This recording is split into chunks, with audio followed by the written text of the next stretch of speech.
kicking, never quitting. Focus sharp like a blade that's hitting.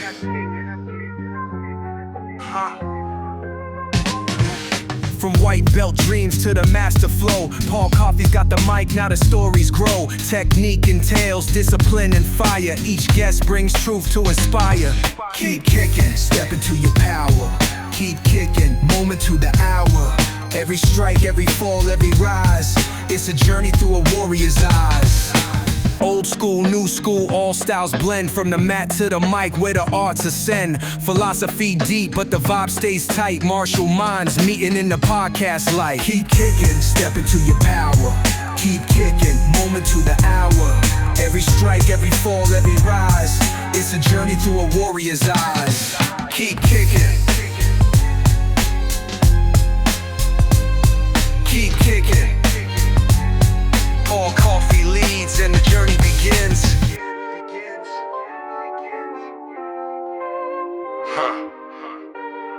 Paul Coffey leads and the journey begins.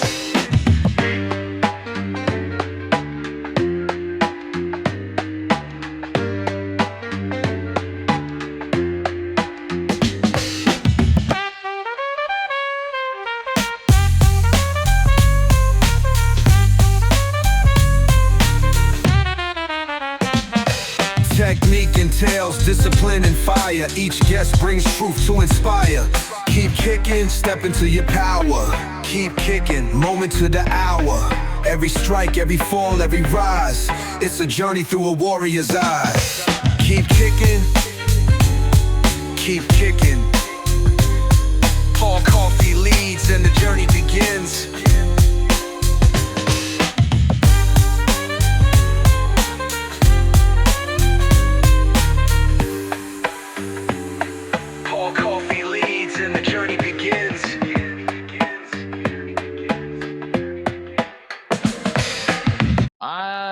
If I could pan the camera around, I just came in from bringing in about 4 armloads of firewood.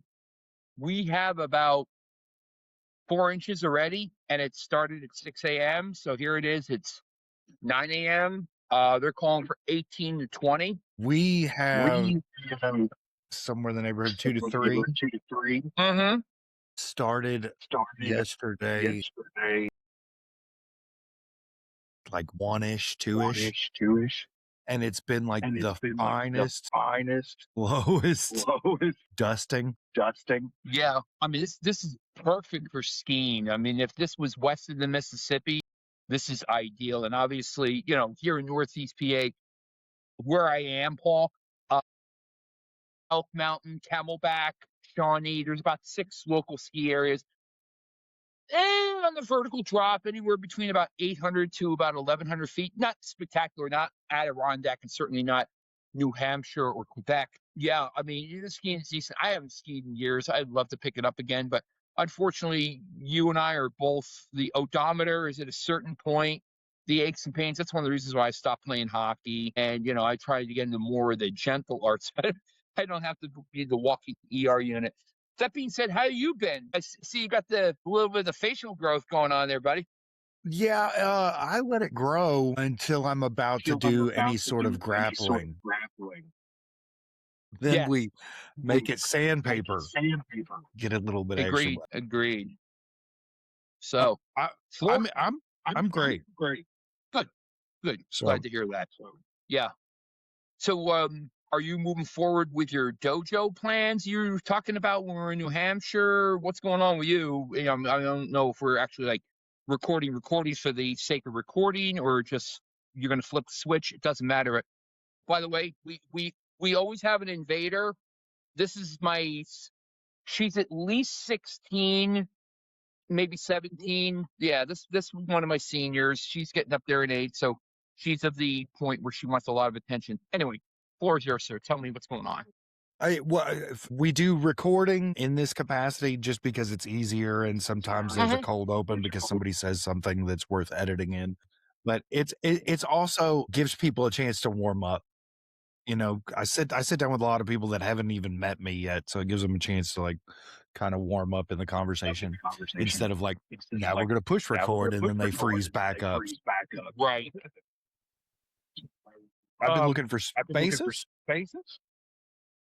And this week I also started the plan of what if instead of grabbing a space, the first thing that I did was get some classes set up for Tai Chi at like retirement homes, you know, private schools, stuff like that. And so I think like that has become stage 1A, so to speak. Test the water, so to speak. Test the waters. Well, test the waters and also bring in some income without putting money out on rent. Correct. So I threw this idea around with Nick, and I've seen some others do this. I don't know. You're Knoxville, right? Or Louisville, yeah, Kentucky. Louisville. That's right. I don't know why I was thinking Tennessee. Community centers, churches, a boys or girls club, things of that nature, YMCA, something where it is very minimal investment, but you can give back and get the word. So the book I loaned Stefan to review. So Smith Sensei, who is now in Arizona. Oh, hi, Cookie Dough. He trained with a number of different people, starting off in Maryland before he moved up here to Scranton. If I could cut my left arm and go back in time, knowing that he was here prior to he moved up to New Hampshire. My point being is he taught Ishinru at the YMCA for, I want to say, from 79, 80 until 88, 89 before he moved to New Hampshire. But he also trained Tai Chi with Rothrock, as in Cynthia Rothrock's father. Right. Okay. So he's out in Pittsburgh now. My girlfriend trained briefly at their schools in not the Kingston area, the ones in the Wilkes-Barre area. My point being is that's how they started off. And before he became a formal dojo, I would, you know what? Here's something I threw at Nick. Definitely the senior homes. Absolutely. Qigong, Tai Chi, anything. You can do chair Qigong, you can do standing Qigong to get them moving, get the name out. Sometimes you'll take a hit. I'm a tax guy, so if you need help with your taxes, I can help you, set up your income statement. My point being is it's about getting the exposure before you make that financial commitment to either rent or invest and buy a facility. I know Nick's intent eventually. He's what's known as an S corporation. He wants to hire us and I won't say sporadic instructors, but he wants to open it up to be like from 8 to 8. So in other words, 8 a.m. to noon, he would be teaching Qigong, have people who are flexible with their work schedules to come in, either teach karate or the children's class, provide after school services, not necessarily like daycare, but over in Japan, they definitely have this influence of the martial arts instilled with the young as well as the old from all phases. And Jet Tatasuke, Michiro Tatasuke, my Daitaru instructor, he was actually an educator before his uncle insisted he become studying in the art of Daitaru. You have to understand the lineage tracing back to Hitosoko, or Michiro's uncle is a direct line of lineage. That's how I can trace my lineage back to the founder. Now, the founder from him, and we talking to in New Hampshire, Judo, Hapkido, Aikido, and Hakaru Jiu-Jitsu. They all, if you have like a flow chart, they all came from this art. Takase Sensei was an educator, and he still is an educator in the sense that he's educating people in the art of Daitaru, and he wants to keep the art of Renshikan, which means like unity. He wants to keep that going so that people understand and pass this art along. Because it was the secret society stuff for a while. And I think, Paul, if you make yourself flexible in a couple different drivers, the youth center, the senior center and whatnot, just get the name out. Yeah, like I said, you may take a hit for the first couple months, maybe even a year, but to know your skills and then get that foundation. Hey, we can do on-site teaching. But come here, we have a dojo now. We have a home base. It is in this location, and then hopefully expand from that. I mean, it's Spoken Hub. You think about it. That's all it is. Right. Yeah, so that's the idea. That's the idea. I'm also, since Marshall Summit, there has been a energetic vibration that is pulling me toward what is now life's work. And so my life's work is trauma-informed martial arts instructing. And so, like, I'm in the process of writing my first martial arts book, which is about my journey and my story and how I use martial art to process trauma, to wipe it out, so to speak.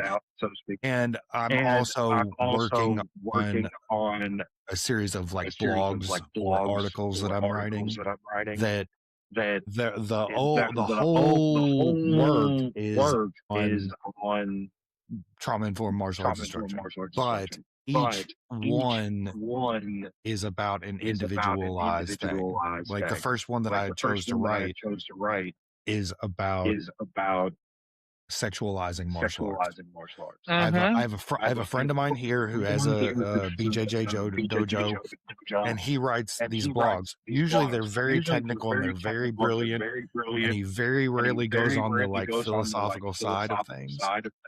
But he did this philosophy article, and the title was "If when we sexualize BJJ, we do a disservice to the art." And I'm like, yeah, sure we do, but this is a narrow perspective and needs to be expanded upon, because we also are alienating anybody that is in the school that was a sexual assault victim, a victim of domestic violence. Correct. And those victims are typically victimized by somebody that they know. So do they want to come into a space where these type of jokes are being made and make more friends that could potentially become future attackers, instead of being in this environment to nurture themselves to heal and also to get better to where it doesn't happen again? So you're hitting on a nerve. And this is a good sense. This is a good sense. So if you remember a little bit about my chat with Andrew, and we could probably spend the rest of our conversation on this, let's dive right into it. So there's 3 things I will not tolerate: animal abuse, which is why I rescued these guys; elder abuse, which I've seen with family members, like my late grandmother, prior to her passing, was abused by my uncle, okay, my mom's brother. And I will not use colorful adjectives, but the fact of the matter that occurred. I saw in my own family with my younger brother verbally abusing my mother prior to her passing. I was taking care of her after my dad died. And we could spend the rest of today talking about trauma. I see it now. I'm 62. I'm going to be 63. And I see it from the youth. And you have to put them into place. You don't want to be necessarily physically violent, but you need to take a stand, dig your toes in, and say, look, don't be disrespectful. And the final, obviously, is sexual abuse, which I have unfortunately seen. I will say, I'm not going to say name. My second sensei was arrested and did hard time for having sex with a 13-year-old girl. Okay. And you see this ugly head, this scab being pulled back and being exposed.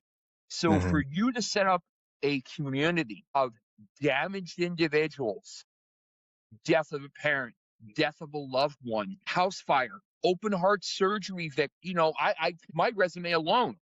My father, unfortunately, was killed right in front of our house. My mother died in my arms. My uncle was killed in a motor vehicle accident. I've been through 2 house fires. My second one was in this facility. My former boss calls me 4 days after the fire. I lost 4 kittens and the mother cat in that fire. And he calls me up and says, when are you coming back to work? And they wonder why I cursed him out during a board of directors meeting. I told them where they could stick their job. There is no empathy.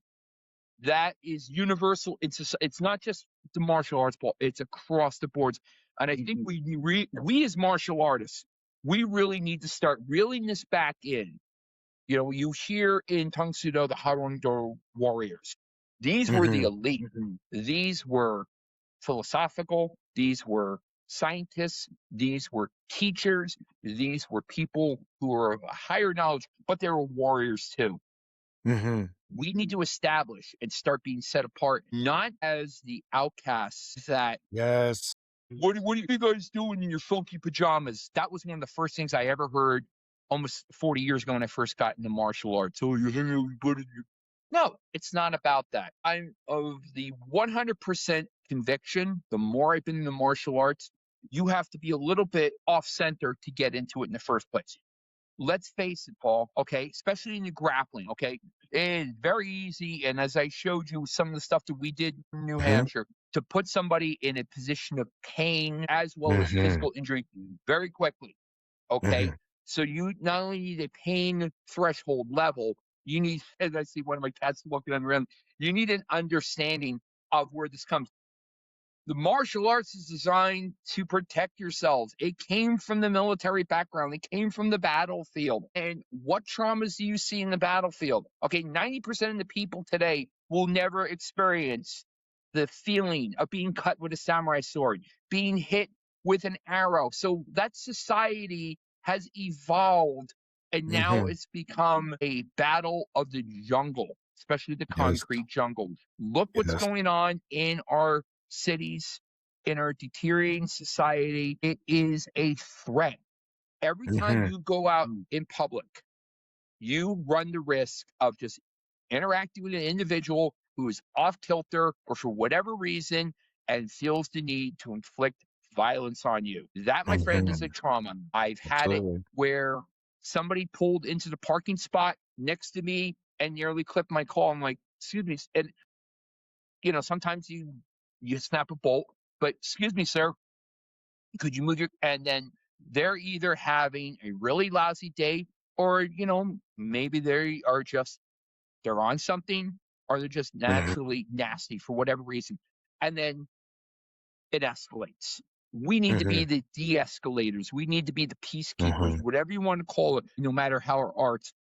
But we also need the arts to help us get past these traumas that we just talked about. I trained the night before my open heart surgery because I had a 50-50 chance of coming off that operating table. I said it in my Hall of Fame speech in November. I said it a couple times. I will say it again. I owe a debt of gratitude to my friend, Dr. Brian Mott. He saved my life. He's kind of, you know, all shucks and everything, but he went in there and fixed me up, and he did a repair, not a replacement. So I was able to get back 18 days after my surgery. I was back to training. 18 days. Not hardcore, but I was up and moving around. But, you know, I was back to Pocono Tung Sudo, and I was working with the kids and eased my way back. Within 3 months, I was squatting 315 for reps. Within 6 months, I was squatting over 400 for a single. Okay. Nice. The point being is the discipline, the drive, the directive that you get from the martial arts to make yourself a better person. And they talk about in the Korean arts, this whole person concept, body and soul. It's absolutely, it's 100% true. And until you've stepped into the dojo or a dojang and you train for an extensive period of time, outsiders will never understand that, which is 95% of society. There is just a very fingernail of society, of the rest of the body that will ever train the martial arts, and of that might be a nail clipping that truly ever gets it. I've been doing this for 40 years, and I've just now really started to scratch the surface. Like I said, and the interactions with the people in Whistle Kick is a perfect example. No ego, no directive, just look. We're here to train. We're here to share our knowledges and whatnot. And if that expansive community can eventually become this foundation of individuals with not only their niche specialties, but to give back and what you're doing to help people out. Because what is the escape from trauma? Drugs, alcohol. You sink into a deep depression or some sort of pharmaceutical, and you get into this realm where you cannot control yourself. So either one of several things is going to happen. You may become physically or verbally violent towards others, or you wind up taking the 6-foot dirt nap by self-infliction. And I've known people who've done that. You know, I'm I am a firm believer of right to die. It's very uncommon, probably welcome mindset, but we put our animals down. We don't want them to suffer. We are sentient beings too. And if our trauma or our illnesses that we have degrade the quality of life to the point where we need to be more empathetic. And I'm one windshield wiper swipe on the whole subject matter. So yeah, what you're doing, Paul, I mean, and again, if there's anything you want to pick my brain and help, I really think we are a very damaged society, especially here in the West. Absolutely. You Absolutely. see, and I don't know if you've been in the Far East, my 2 trips to Japan, I'm hoping to go back possibly in May. It's such a different culture. Even I see in Canada as well, on my trips up there, it's much more peaceful. Why be violent? Why be dramatic? And it just seems to be a little bit, I don't want to say it's geocentric, but I see it more and more here in my travels. And I've been to Africa, I've been to Europe, I've been to the Far East, and it's totally different in all those regions. So I'm going to three things. Yes. That you've brought up. Number one, I don't know if you were there for it, but Steve did a quote. And he said, we will never be able to give back to martial arts what martial arts has given to us, but we can try. Yes. And that's part of what drives me. My backstory is another part of what drives me. I was interviewing somebody, I can't remember who it is, and I'm very sorry that I can't, but this person said, if we could get every martial artist together and focused on a problem, we could fix any problem in the world. And so that's the genesis of trying to accomplish what I'm trying to accomplish. But so then the third thing is you get the difficult question, apparently. And that is this. The question starts with an omission. The omission is, as a lifelong practitioner of martial arts, I recognize that I'm equal parts sadistic and masochistic, and I'm probably the minority. Because the average person that comes through the dojo doors is just not that. So then the question that I've been asking selfishly, so that I can learn for myself, is how do we teach our nonviolent friends to speak the language of violence when it is necessary? So I'm going to go reverse order. Let's talk about this last one. I'll share what was my trigger point. So one night, I'm working the overnight shift at the gas station. My semi-pro hockey career had ended, and car pulls in. And you see it now, obviously, the closed circuit TV cameras were not around that much 40 plus years ago. Long story short, I'm minding my own business. New Jersey is one of the few states at the time, still, I think the only state where you can't pump your own gas. So there was a girl I knew in high school. Yeah, I know. There was a girl I knew in high school who just did not like me. Okay, this is well after high school. And she started lipping to me, and she was in the passenger seat. I said something back in retort, very sardonic, no cursing, and outstepped her boyfriend. Paul, you're a tall dude, okay? I think he was bigger than you, not just height-wise, but width-wise. And I refer to him like the Lord Humongous in the Mad Max movies, like he was blanking huge. Yeah. And I don't know if you have ever really been in a life-threatening situation where, heart goes sweat, the whole 9 yards of shakes. I instinctively grabbed the gas nozzle and the windshield wiper blade and stuck it in his face. I said, you want to go? I'm just going to be grabbing things. Because, like I said, I only knew how to ice hockey fight. What's ice hockey fight? You pull the jersey and you just start laying into him. Words were said. He sped out. The owner of the gas station fired me the next day. Probably did me a favor. But when I went home after shift, I had the shakes. I'd never been that sick. Even the night before my surgery, the morning of my surgery, as I said goodbye to my girlfriend, they wheeled me off in the wheel. I wasn't afraid. That was my afraid moment. Okay. So when we convey the martial arts, there's a quote from Eleanor Roosevelt about something about do something that scares you every day. I don't remember the exact quote, But my point is we want to instruct the people who are lacking self-confidence, lacking belief in themselves. We want to kind of get the misnomer of this whole MMA thing, because obviously you don't want to Right. get down on the ground unless you have to, absolutely have to. But we also want to teach you how to defend when you're on the ground. We need to convey that we come in peace, but we're capable of violence. So when we open up in our Ishinryu katas, left hand comes up, right hand comes in here. So the two knuckles that we hit with, as you well know from punching, are in the palm of the hand. My shields are up. I come in peace, but I'm capable of committing violence. And it's in line with the heart. We fight with our heart spirit.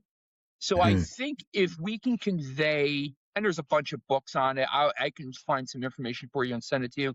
I think if we convey the, from Star Trek, Scotty Shields up, okay, the capability of protecting ourselves, to carry ourselves with character and confidence, and not be afraid of those situations. Fawcett Sensei shared a story with me the last time I saw him up in Thunder Bay about he was picked on. He's a very lean individual. He's a runner, track, field kind of guy, and he was very small. He's a couple inches shorter than me, but he was not bulky, and I can understand. And he said he met his demons a couple years after being in the martial arts. He ran into the same bullies that he ran into, and he had the confidence to just say, it's kind of like my analogy, because I've had it a couple times myself. When you see things from the Terminator perspective, when you're scanning and all this digital readout comes in, I've been in a couple situations, and I'm going to share a story in a minute, where I immediately size up an individual if it's potential conflict. I'm thinking eyes, yeah, throat, yeah, possibly knee, elbow. Like, these are going to be the points I'm going to attack. I'm going to do limb dissection if it escalates. And I think if we can hardwire people to say, look, this is me, but I'm capable of this, that's the message you want to convey for getting the people in the martial arts. Let me go to situation number one you mentioned about. You may be taught a specific style, Tangsudo, Shitaru, Ishiru. You're going to make it your own. You will personalize it, okay? Dude, you're what, 6'6", 6'7"? 6'5" and I'm a half. 5'11" and a half.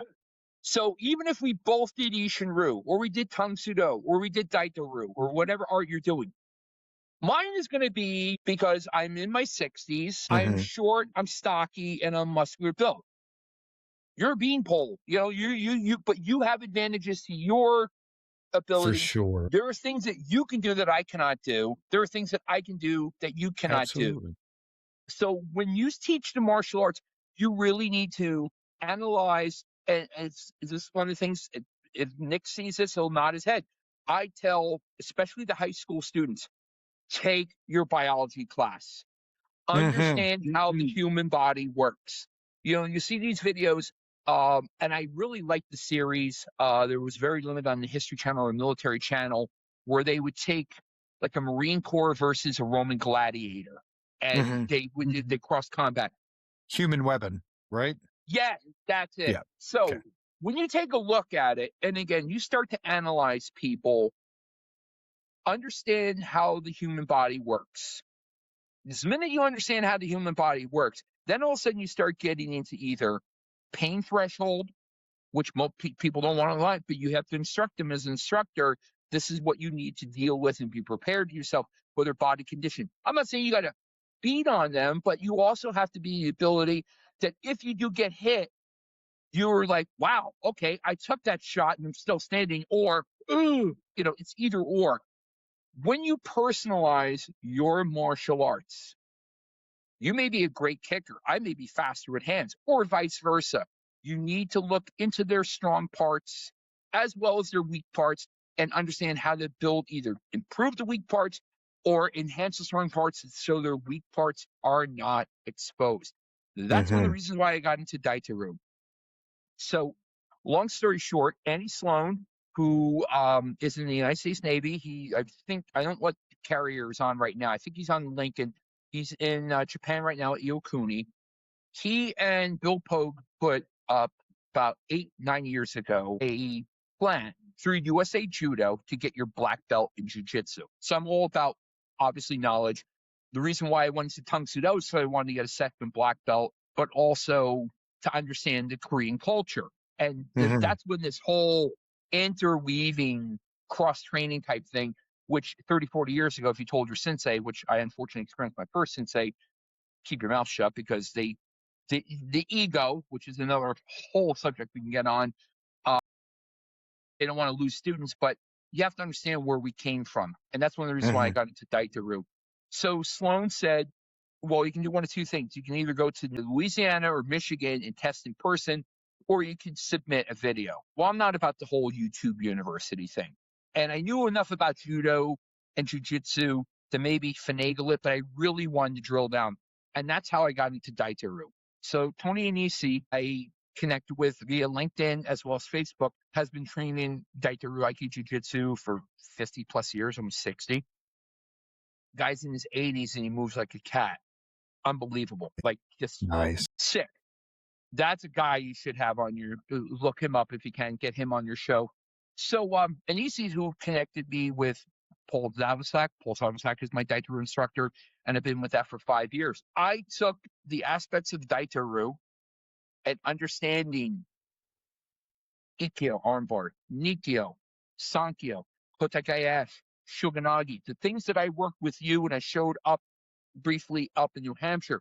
I took those things, and that's why when I taught my Nahanshi seminar, look, all these arm bars, all these locks, all these manipulations are in this kata. Understand this kata. I mean, there's a reason why Motobu is focused on the 3 Nahanshis. Just in Nahanshi Shodan or the Ishinru Nahanshi, there's enough there. You remember, I was up at with the park, and I'm on my back, and I'm showing, that, and I was making easy. My point being is, you personalize it. You have to personalize the martial art to your body technique, or your technique, your body type, and your mindset. What are you willing to do? Regarding your second section, I'm kind of mixed on that, on where we're going to go. I don't think martial arts will ever really go away. I certainly hope it doesn't. I hope that what we can pass on to students, whether it be 8 or 80, is something where they have the capability not only to learn, and I will give my little sales pitch to him. H.P. Henry, he is in the Carolina area. I know him through my Ishinru instructor, Bart Ganster, and I probably have about $3,000, $4,000 worth of martial arts books as a result of him, and a credit card debt. But my point being is, when you start reading and drilling down into all these aspects of it, it is our position as martial artists, not only as the leaders, but to pass this on. Okay? You take what you can make of it. This is why I cross-train, so I have a better understanding of it. And I have the ability, like with Nick, I instruct, I take a little bit of things. Unfortunately, sometimes all of a sudden I'll have that moment, it's a glitch in the matrix. I'm like, Nick, there's this. And, it's because something will flicker in my head. So when we train, we're not always going to fight the same type of individual. We're not always going to fight. More than likely, we will not fight an individual who's experienced, but they're the trust, the silverback, whatever you want to call it, which leads me to the story I want to share with you. So 2 years ago, our shopping plaza, it's a 2 strip malls. One side is the supermarket, the other side is the hardware store, the oil delivery service, and a local Italian restaurant. So my girlfriend drops me off in Ace Hardware. I had to pick up a couple of things, and she pulled into a parking spot. So as she was pulling out of the parking spot, individual from New Jersey basically called her off and cursed at her. Probably the worst word you can say to a woman. Just leave it at that. So my girlfriend, being 3/4 Italian, I could hear her clear across the parking lot. So I'm walking across. Now, one thing about me, Paul, I always have like a little notepad, like, my checkoff list. But in that notepad, I kept a pen. Mark 1986 gas station compared to Mark 2023 parking lot. I'm just walking across, not escalating. But here's what I did, Paul. I pulled the pen out and I instinctively had it hidden here. Because if something's going to escalate, I'm going. So here's the individual. He's cursing my girlfriend. I came up. So she's in the driver's door out. I came up along the passenger side and I said, "Is there a problem here?" And the guy starts cursing at me. And I started, like I said, like in Terminator. I'm like, yeah, eyes, throat, I can hit a couple different spots. And I had this just like this. And the funny thing, and here's talked about arrogance, ego. He's got a broken leg. He's on crutches. And he's pointing like his crutch at me. And his exact, minus the profanity, his exact words were, "What are you going to do? Beat me up? Beat me the blank up?" But yeah, like, yeah, because I got a broken leg. I said, "No, I'm just going to break your other leg." And like, pin drop silence. So he cursed away. And I said, "Yeah, just hobble away there, buddy, because you were messed." That's the confidence level. It could have escalated. It could have very well escalated, but narrow. So I'm thinking, ooh, if I turn myself into Hanshi, all these things are coming in. Like I said, the training. That's what we need to convey to people who are afraid to take that to the next level, because you don't know what people are willing to do violence-wise. You see all these videos, people on buses, subways, these confined areas. It is, and that's where most of these will occur. I almost got pickpocketed in Athens, Greece. Okay, I sized up the situation. I knew ahead of time to carry my valuables in a zippered pocket. I had a duffel bag over one shoulder and a bag over another. I'm getting off the train. The guy stopped in front of me and bumped into him, and all of a sudden I feel a hand starting to go in my pocket. I instinctively reached over, grabbed the guy's hand, bent it back. I didn't do any, and he screamed and ran out the door. My point being is, Paul, here I am in a foreign country. I hadn't been off the plane less than an hour, and I had, contact violence, and whatever you want to call it.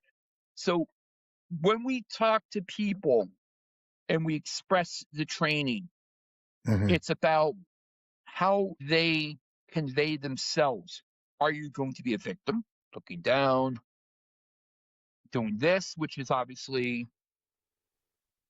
we won't go into that, or are you going to carry yourself and be aware of your situation? Ask my girlfriend.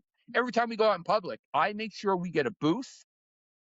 My back is against the wall, so I know there's going to be, so I know we're all, and I always look, escape route, escape route, escape route. Ask Nick. We talk about that all the time in our classes. Look for the exit, because if something were to happen, it's either fight or flight. I would rather flight, but if I got to fight, you know what? I'm taking as many bodies down or doing as much damage as possible. And I think going to the whole message about the traumatization, what happened when you were traumatized to make you potentially freeze and then become the victim? If we can instill the skill set so you were confident enough never to be that victim again, you don't have to blast somebody, but you have to inflict enough damage that they will either back away or you do limb destruction. You do something to de-escalate and mitigate the conflict. I think that brilliantly, there's a lot there. I have, in my teaching, purposefully stripped away certain language. I don't teach self-defense. We teach self-preservation. Yes. Another one of our Whistlekick friends I talked to, and he gave me a beautiful gift, which is when we're in the dojo, we're doing ceremonial violence. And I love that term, ceremonial violence, because it's a ceremony in violence to prepare us for what real violence is. We don't get as close to real violence as a lot of people think that we do in the dojo. But we get as close as we can without it being a traumatic experience for everybody. Correct. Yeah, you just key something. Go ahead, sir. Sorry. No, you go ahead. Go ahead. No, I'm just going to say, So Paul Sensei's got the full combat suit. He's got the shield mark. You see the uniforms that the guys work with canine trainers. Yes. Master Richards, my first Tung Sudo instructor, had the full bodysuit. And one night, I will never forget, it was about 10 years ago, we had a class where we as the attackers, and we broke out actually screaming sticks. And he looked like a Thing from the Fantastic Four. He was like full body armor. And you see sometimes like Nick likes this stuff, and you see there are the axe throwing things, but there's now these where you sign a waiver and you can go full gladiator type thing. I think people need to know what it goes back to, getting back to feeling like being hit. It also needs to know how to hit. We talk in Ishinru about the vertical fist. Okay. So with the vertical fist, this helps lock when you strike. There's nothing wrong with the horizontal fist. I'm not going to say there is. The vertical fist, there's so much more advantages. You hit somebody, even I'm not going to say necessarily Bruce Lee's 1-inch punch, but you hit somebody with this, you have this point, you have this lock. And we talked about it also in Daitoru, this, when we obviously stretch out for it, but you have this solid, this now becomes more than just a projection of energy. Now, if you get the whole body in, you're thrusting past. Fawcett Sensei were talking about this, and he says, we talk about punching through, because most people, and what's the biggest problem with people when they try to break a board? They don't think of the concept of punching through it. They think this impact can come through. When you have that type of situation in your training, especially if you have the full body suit, now you know exactly what it means to and hit. All for Makawara training, okay? But with control, because otherwise you're going to wind up with banged up joints and whatnot, and arthritis, which I have. My arthritis is not from those incidents. Mine is from contact sports. My point being is, Paul, when you train like that, you need to train to a certain level so you know what to do, and then every now and then somehow incorporate training to a level where you can mitigate the violence, which if you hear in the background, you probably hear my cats fighting. That's perfectly fine. They do that every morning. So yeah, so when you talk about that training and mindset condition, it goes back to this. I will carry myself in peace, but I'm capable of violence. Absolutely. Okay, so we have some lightning round questions that we've got to get out, and we've been on for quite some time. Yes, and sir. I've been trying to ask earlier in the episode that the hope is that there's somebody who's thinking about doing martial arts but hasn't done it yet, and this video comes up on repeat because they're searching martial arts. What advice would you give to somebody who hasn't taken martial arts but is thinking? Toughest step is taking that first step in the dojo or dojang. Toughest step. So many people, I want to get around. I need to be in shape. I don't think this is taking a free class, which kind of goes to what you're going to take in a free class, whether it be the healing art or weapon art or the empty art. Take that first step. You will not know until you take that first step. Obviously, research, because now the information available compared to even 20 years ago is out there. Take that first step. Get past your comfort zone, which is what martial arts is about. It's like asking a girl or a guy out on a date. It's about having the confidence when you go into a job interview or anything. Take that first step, because if you don't, mine, when after the gas station incident, I said it on Andrews, and I'll share it with you. My buddy at the gym said, there's a karate school down the street. I literally followed his thumb. The problem is, Paul, he meant the Taekwondo school a little bit off tangent. I went to the Ishinru school. Best mistake I ever made. So, and it wasn't until I took the first couple classes, I'm like, I'm willing to give this a shot. It seems to be pretty easy. But you have to take that first step. You have to believe in yours. If you don't, no one else is going to push you. You have to push yourself. Love it. What do you think the average martial arts practitioner neglects in their practice? Confidence, discipline. They, I'm aching and paining, and I've done it. Guilty.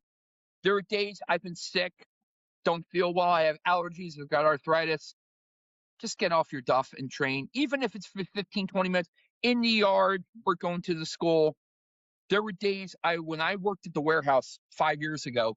So it's a whole nother story. Probably not PG-13 for your show. Let's just say I worked for a company. They went bankrupt. They owed me a lot of money. And the age discrimination thing, and age abuse. So I couldn't find work. So I wound up working in a warehouse. I was working 8 to 12-hour days throwing 40-pound bags of ice.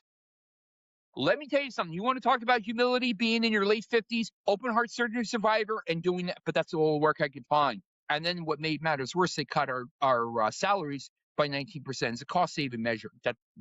Anyway, there were nights I was absolutely exhausted. I still went to go train with Nick. Still went to train. Even if it was light training, I still went to train. So you have to learn to push beyond your boundaries. I have a headache. I don't feel well. I'm tired. Nobody cares. Nobody cares. You have to push yourself, because if you don't push yourself, like I said, then your own training neglects. Absolutely. What is one thing that you would like to give to every martial arts practitioner? It could be a thought, a technique, a philosophy, a teaching. Only one? Only one. Oh my God. Don't quit. Don't quit. Because I've taken breaks, obviously my knee, but don't flat out quit. Oh yeah, I'm going to come back. That's probably the biggest thing. Or when you make black belt, and that's the biggest thing I've seen. I know enough. You're just barely scratching the surface, which is why I cross train. I've seen that so many times. I did not promote or pass an individual going for a Shodan in Tangsudo many, many years ago. And his father came on and blasted me about it. And I said, he's only going to quit. I can just tell by the way he trains. He didn't know his self-defense. He didn't know anything. Not only did he not know his stuff, but I said, if we pass him along, it's like almost like no child left behind, because we've lowered the standards. If we pass this individual, he's not going to work hard. He's just going to assume that he's going to get his black belt and he's going to quit right afterwards. So I was overruled. Guess what happened 6 months later? Right out the door. You could see that one coming. So yeah, don't quit. Don't quit Can't is quit. amazing. And also, I've never understood that mentality, because there's so much to this world that we are a part of. So let me elaborate a little bit on that. I was very fortunate, while being a member of the World Tangsudo Association, you're encouraged to go to multiple dojos to cross-train. I have been to dojos in Canada, obviously here in the United States, the United Kingdom, and Athens, Greece. Part of these trips were business-related, but the ability to just say it and then train with individuals who are like-minded and travel around the world, that is probably the biggest thing that I've gotten out of it, to form bonds and relationships with individuals you might not otherwise meet or ever train with. So yeah, it is very, very important for you to push past those boundaries, because if you quit, think of the experiences and think of the people. If I had quit after my first and second Ishiru instructor, you and I would not be having this conversation today. Absolutely Plain not. and simple. I left my first dojo, unfortunately due to politics, but the death of my father and taking care of my mother. I continued to train on my own. I knew my katas and I knew my weapons.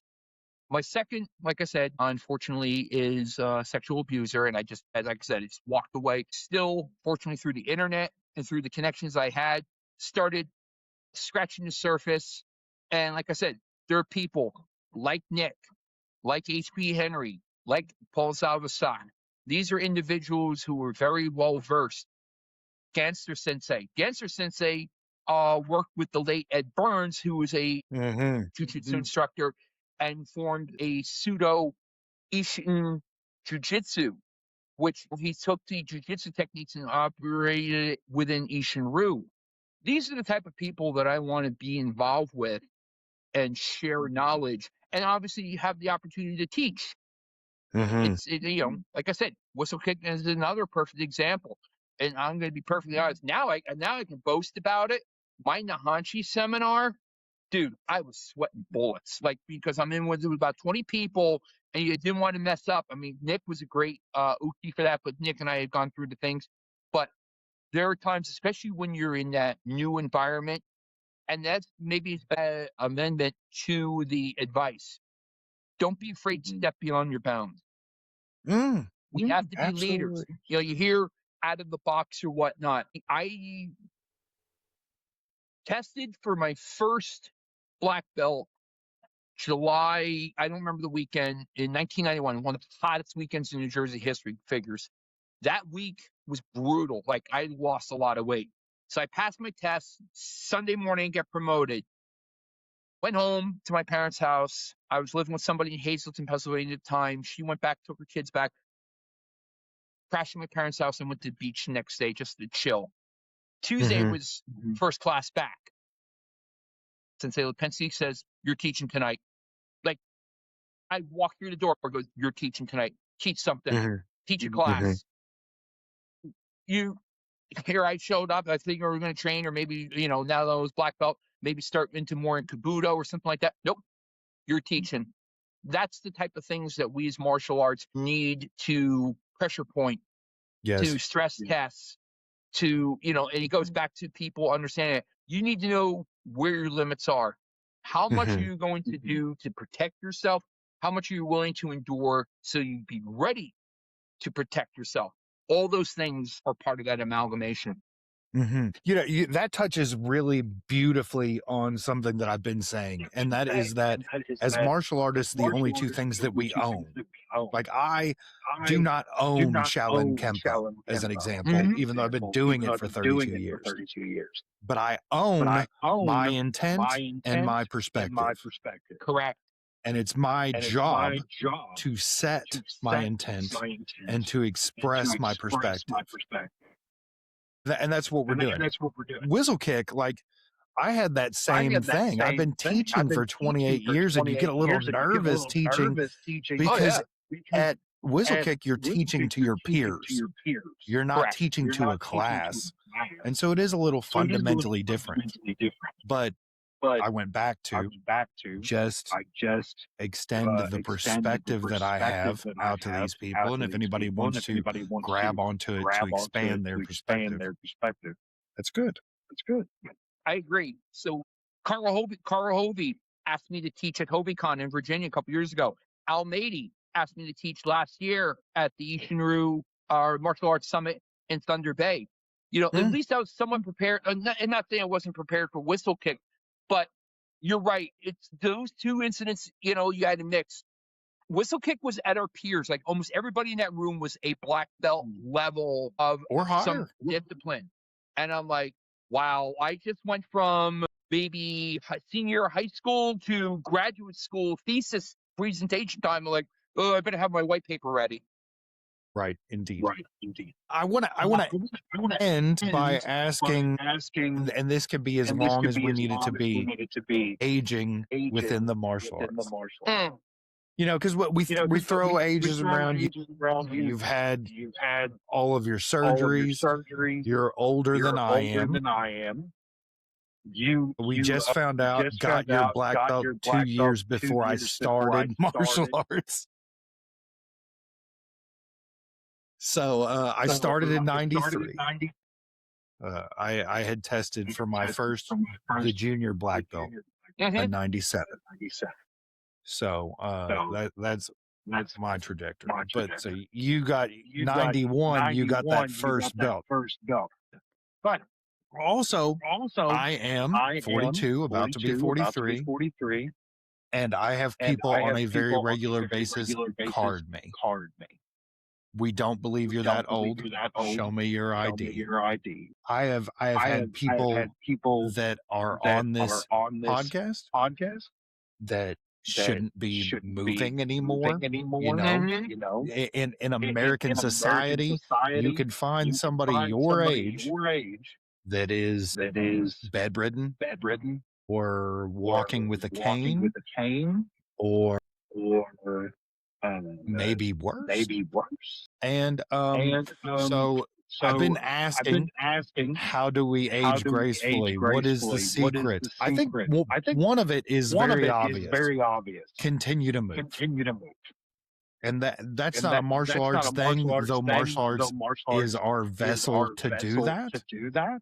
But But what's the secret? what's the secret? I love this cat Love that this cat I love this cat I that love this sits cat that up every sits time you up stop every time petting. you stop So that, petting. Oh, she's my sweetheart. I unfortunately not genetically, but I lost her sister in May. She survived the house fire, had 3 legs, had that one amputated. So she's been kind of distant since she passed away. I find them very compassionate, empathetic, and when they are very resourceful when you are in pain, whether here, whatnot. Keep moving is fun. Let's expand upon that. Mhm. So I was a skinny kid. I was picked on. I got into weight training. All right. If anybody can get a copy, good luck finding it. But look up Bill Starr. That's with 2 R. The Strongest Shall Survive. I have a copy floating around here somewhere. It's in dilapidated shape.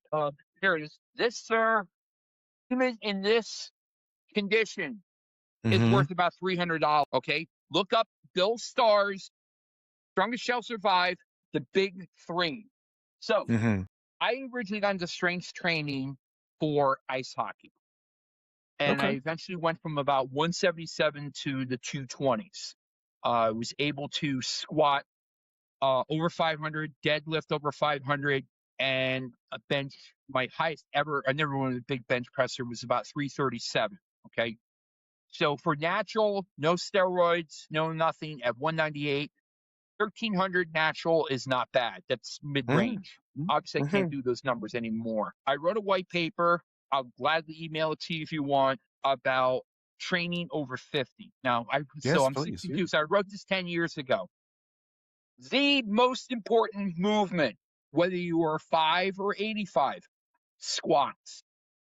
I don't care if you back squat, front squat, goblet squat with a kettlebell, or just squat without any weights. There is an NHL player, former NHL player, Jaromir Jagr. Look him up. Jagr played into his mid 40s in the NHL. He still plays professionally over in Europe in his early 50s. Jagr used to do 250 squats a day with no weights. The guy has quads like tree trunks. If I was going to say one thing besides movement, that movement alone. It Mhm. works the entire, that is probably the number one body exercise that works everything, because as you get heavier, you see the guys, they have a lifting belt. So it forces you to compress your abs and your obliques to tighten up. It forces you to work your lats to push down to support the bar. And obviously from the hip down, it helps develop that power. Because think of it, in Starr's book, and in every martial artist you will ever deal with, where does your power come from? It comes from the hips.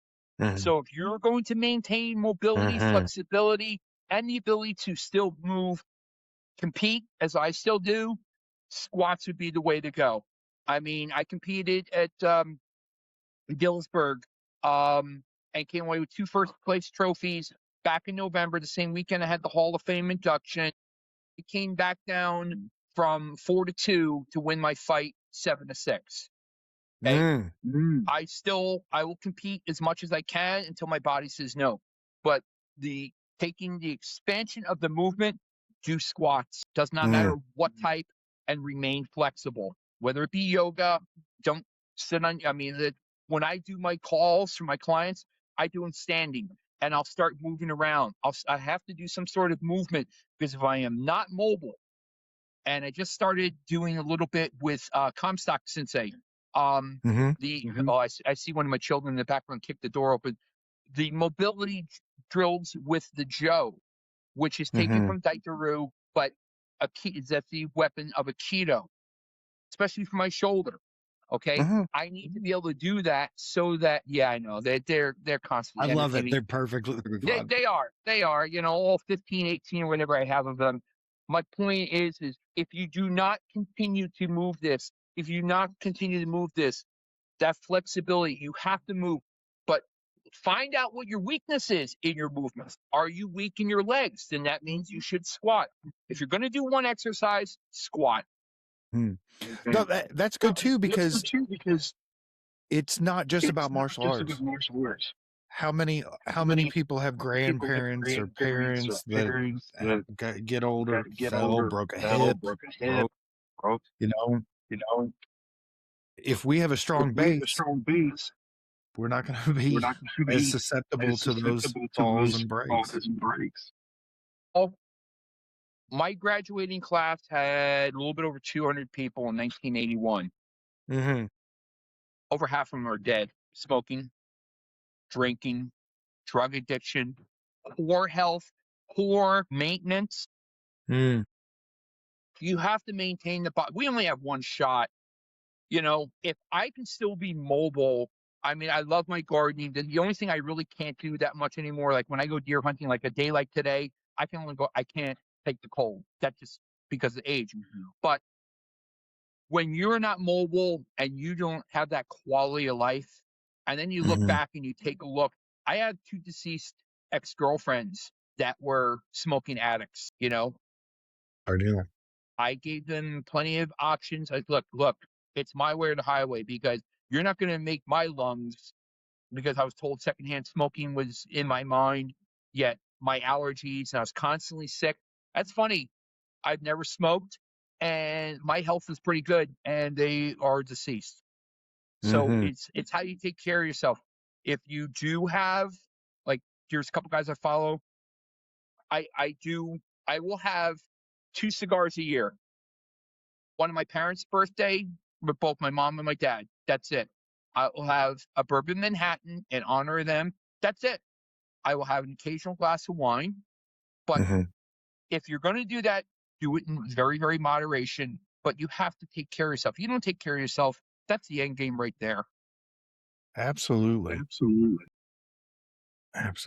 It's kind of sad to me when I see somebody that doesn't take care of themselves, because we all as humans suffer from the ability to extend love to ourselves and to accept love for ourselves. And it seems like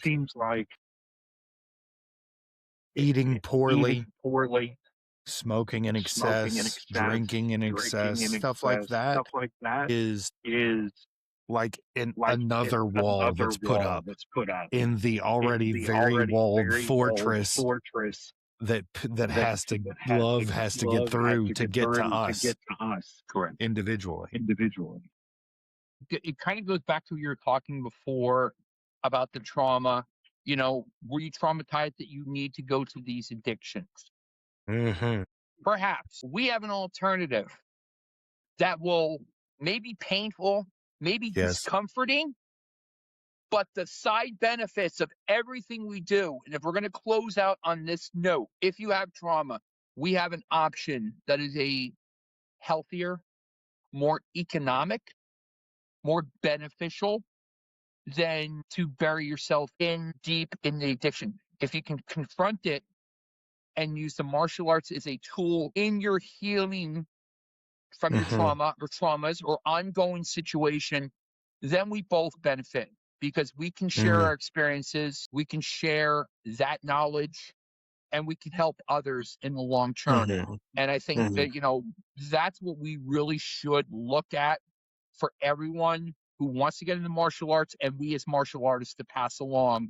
You know, it's not about Kevin Robinson, Tung Sudo master, talks about the Snickers bar, always satisfied. You know, we got our thumbs in our belt, we stand back, and no, you know, we are here to help people. Not everybody's going to do the journey. You're going to have people that will quit on you. That's just human nature. But those who want help and want to improve will stick around for the long run. I'll say 2 things to add to that. One is that even martial arts, even though you say it's painful, drinking yourself to death is also painful. So you can pick your pain. And then the other thing that I'll say is that a religious mentor of mine recently posted and said, Faith requires the belief in something you can't see. Correct. Fear requires a belief in something you can't see.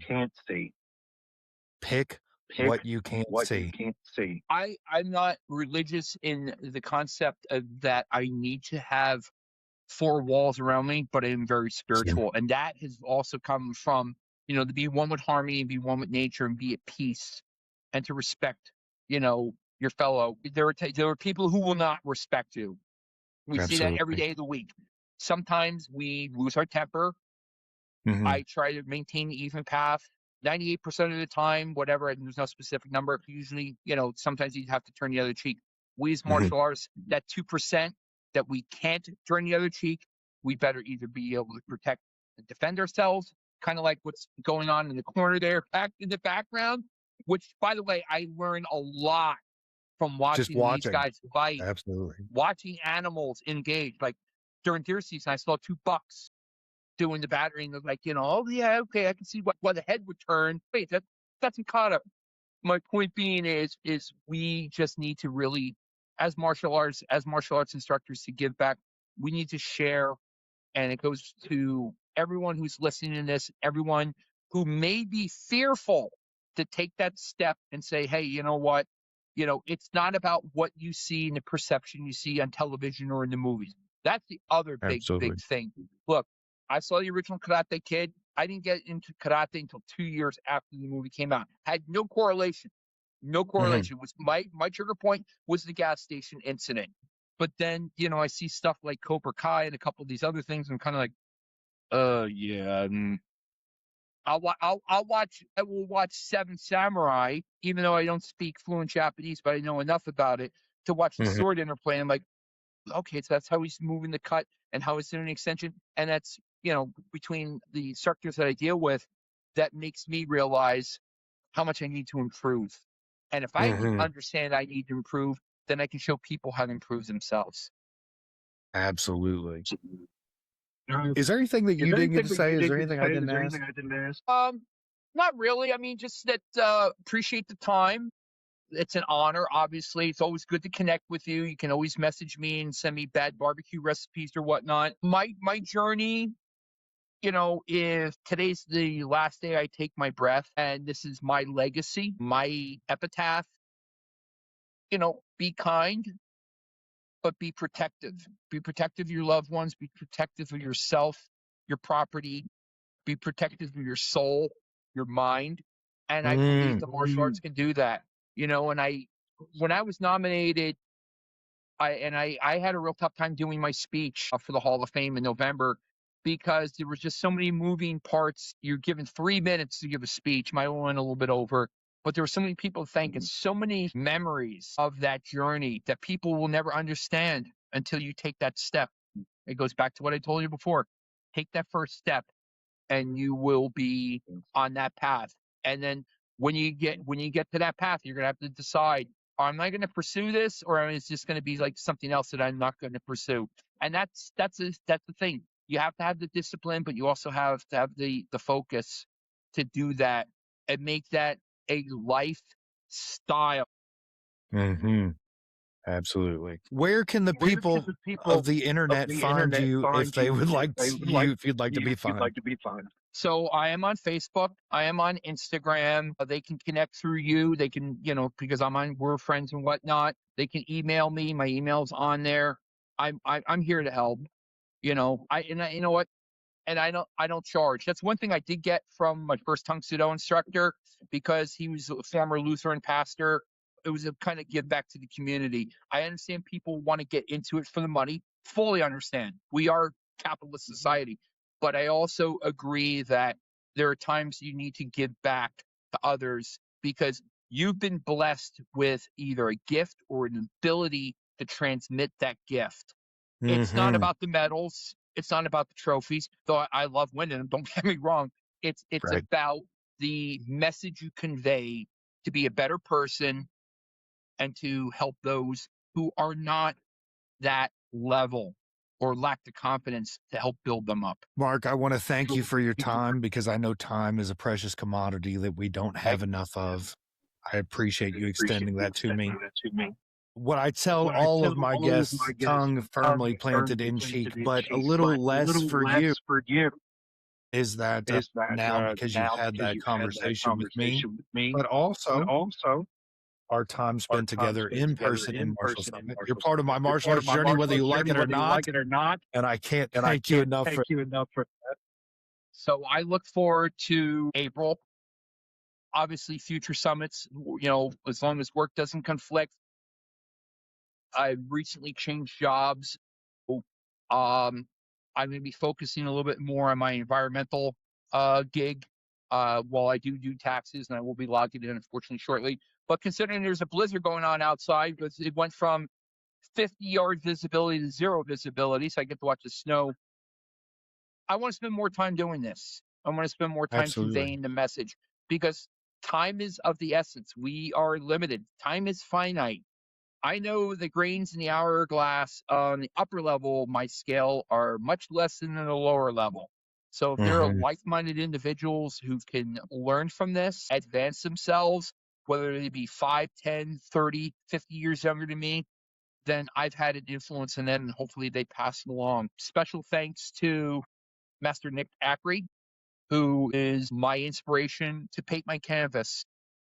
Big thanks to Bart Ganster for taking me in as my Ishiru instructor. Huge thanks to Paul Zawasak, my Daitaru instructor, and his instructor, Sensei Takase. Corey Comstock, Brian Augustino, my Screamer guide, and you mentioned him. There are so many been people on the journey. I'm hoping that people that I know, such as yourself, eventually somehow get to know these people as well. Love to do it. Love to do it. I want to thank everybody that watched or listened or some combination. And everybody, as always, keep kicking. Paul San, we'll see you in April. Thank you. Sayonara.